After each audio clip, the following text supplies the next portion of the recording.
Not long ago, I met Earl Crawley. Hey, how you doing? But everyone here calls him Mr. Earl. Yeah, we can talk about some finances.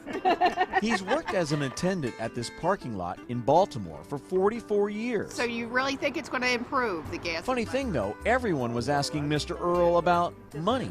Nickel and dime, nickel and dime. That's right. Is that booth his pulpit where he's preaching the gospel of investing? Sure is. He makes my day every time I see him. Oh, come on now, seriously. Investing? How you like that gold now? 670.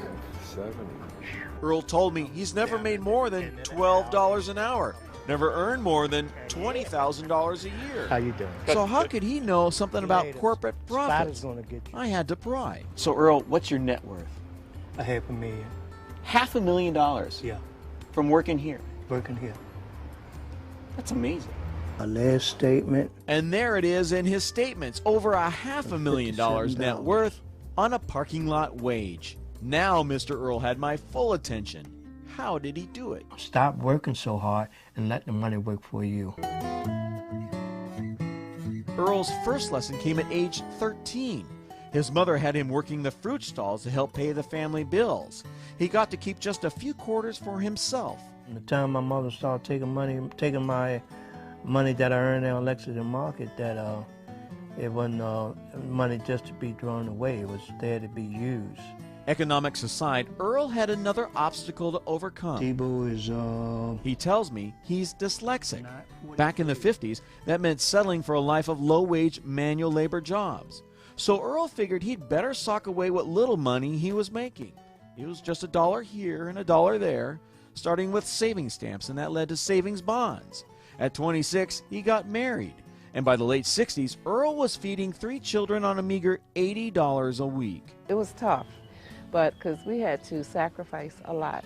And the budget only got tighter when Earl and Beverly opted to send their kids to Catholic school instead of public school, which was free.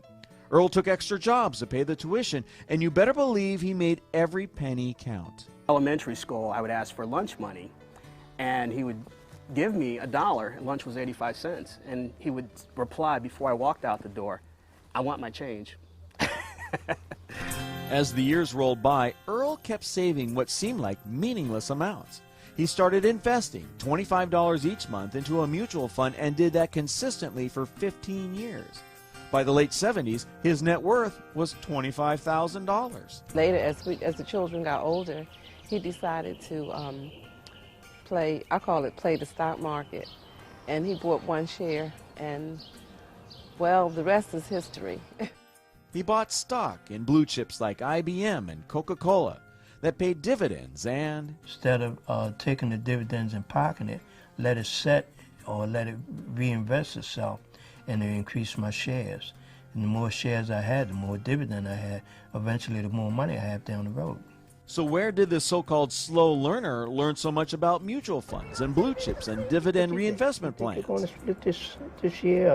It all comes back to that parking lot. And this is my favorite part of Earl's story. You see, his lot is smack dab in the middle of a financial district where he picked the brains of brokers and bankers and lawyers for their financial advice. What's going on? You got any advice for me today in the markets? No, I'm just trying to find out something from you. Oh, all right. Talk to everybody and listen to advice that everybody give me and take it from there. Earl, why don't we take a look at what you've got in the portfolio now? And see. Earl had trouble reading, so instead, he listened.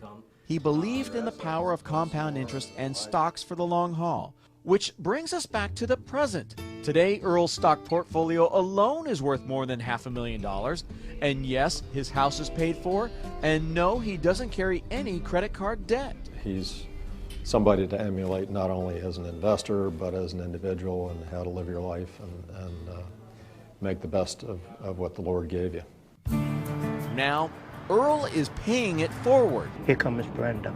He's gifting shares from his portfolio to people like Brenda Thomas, who never dreamed they could have enough money to invest. And that was Coca-Cola.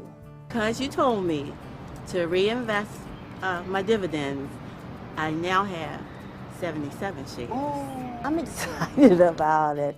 I wouldn't have it if it wasn't for Mr. Earl. And he made it so easy. If you don't have the money for the And whole not share, only is he gifting this shares is to a the- local church, he's starting an investment club there to get everyone investing. Our goal is every member of the church will own stock, and then they're going to transfer into their family members. So starting here, it's just going to blow up. It makes me feel good to see someone actually going on and took my advice and went on and did it.